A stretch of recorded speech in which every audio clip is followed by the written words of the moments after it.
Here are the most recent deaths in the national news, plus people's reactions to those deaths, as seen at Legacy.com in the third week of November 2021. John Artis died November 7, 2021, at his home in Hampton, Virginia. He died of an abdominal aneurysm at the age of 75. He was imprisoned along with the boxer Rubin "Hurricane" Carter in a 1967 murder case, but the men maintained their innocence. Bob Dylan wrote the song "Hurricane" protesting the case, and years later, both men were finally exonerated. Artis is being remembered for working later in life to counsel inmates and help overturn wrongful convictions.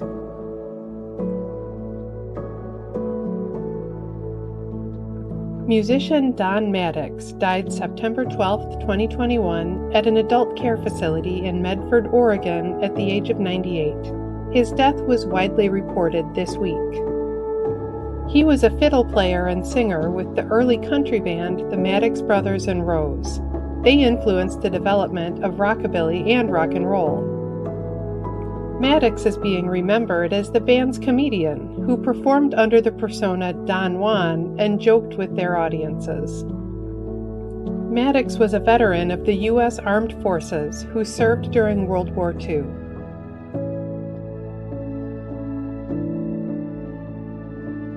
Businessman Glen de Vries died November 11, 2021, in Sussex County, New Jersey.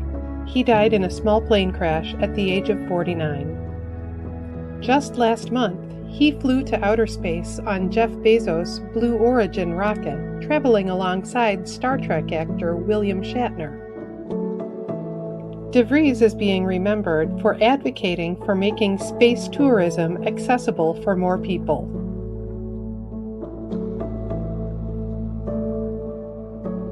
Actor Gavan O'Herlihy died September 15, 2021, in Bath, England, at the age of 70. His death was publicly announced this week. He played Chuck Cunningham, Richie and Joni's older brother, on the first season of Happy Days. O'Herlihy is also being remembered for his roles in movies including Willow, Death Wish 3, Never Say Never Again, and Superman 3.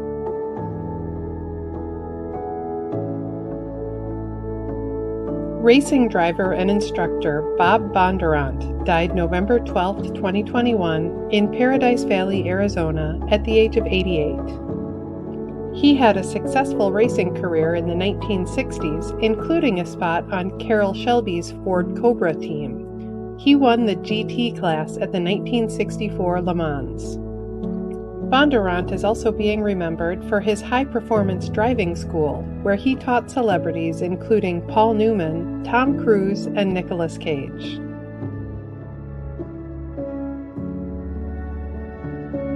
Actor Heath Freeman died in November 2021 at his home in Austin, Texas, at the age of 41. He was known for playing serial killer Howard Epps on Bones, as well as roles on other TV shows such as NCIS, ER, and Raising the Bar. Freeman is also being remembered for co-writing, producing, and starring in the indie film Skateland.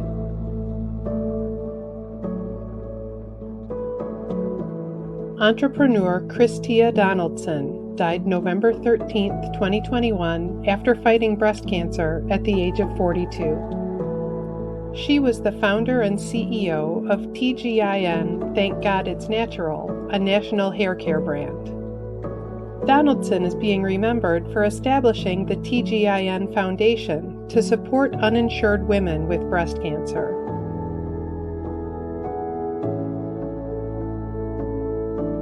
Baseball player Julio Lugo died November 15, 2021, of a heart attack at the age of 45. He played shortstop for major league teams including the Boston Red Sox, with whom he won the 2007 World Series.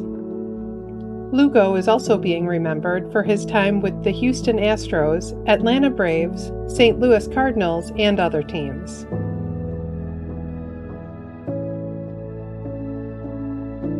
Actor Henry Woolf died November 11, 2021, at the age of 91. He had a dual role in the cult film The Rocky Horror Picture Show, playing the wedding photographer and a Transylvanian.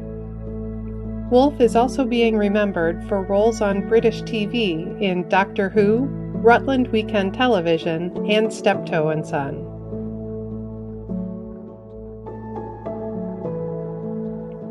Journalist Maureen Cleave died November 6, 2021, at her home in Aldburg, England, at the age of 87. She wrote a pioneering column on pop music for a London newspaper, where she was one of the first journalists to cover the Beatles. She became a close confidant of the band. Cleave is being remembered for doing the interview with John Lennon, in which he called the Beatles more popular than Jesus.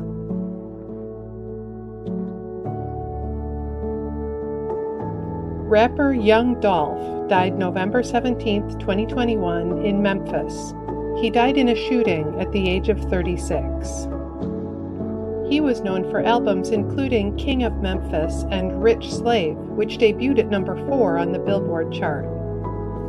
Young Dolph is being remembered for working with notable artists including Megan Thee Stallion and Gucci Mane.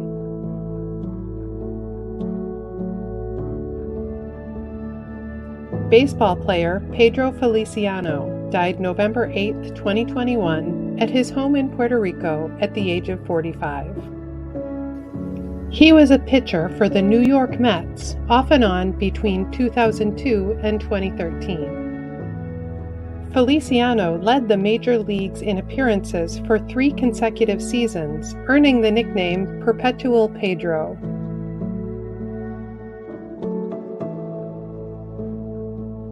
Every week in the United States, flags are lowered to half-staff to honor the lives of Americans whose communities are mourning their loss. Here are the most recent half-staff memorial flag honors. Flags in Arizona have been lowered to honor the memory of Tucson Sector U.S. Border Patrol agent Anibal A. Tony Perez, who died in the line of duty. Flags in Arizona have also been lowered to honor the memory of retired Mesa Fire and Medical Department Captain Trevor Madrid, who died in the line of duty after a battle with occupational-related cancer. Flags in Michigan have been lowered to honor the memory of former U.S. Representative Barbara Rose Collins. Flags in Georgia have been lowered to honor the memory of Jackson County Sheriff's Deputy Lena Nicole Marshall, who died after being shot in the line of duty. Flags in Wisconsin have been lowered to honor the memory of Lieutenant Colonel John A. Police Jr. of West Bend, who lost his life in the line of duty after contracting COVID-19. Flags in Ohio have been lowered to honor the memory of Greene County Sheriff Gene Fisher. Flags in Virginia have been lowered to honor the memory of Big Stone Gap police officer Michael Chandler. Flags in South Carolina have been lowered to honor the memory of State Senator Hugh K. Leatherman Sr. This week also marks several notable anniversaries. 5 years ago this week, musician Leon Russell died of a heart attack at the age of 74. 5 years ago this week, broadcast journalist Gwen Eiffel died of breast and endometrial cancer at the age of 61. Musician Jeff Buckley was born 55 years ago this week. He died in 1997 in an accidental drowning at the age of 30. And baseball player Roy Campanella was born 100 years ago this week. He died in 1993 of heart failure at the age of 71. You can read more about the lives of the people featured in this video on Legacy.com. You can also follow Legacy.com on Facebook and subscribe to our channel on YouTube to stay up to date on national news deaths and reactions.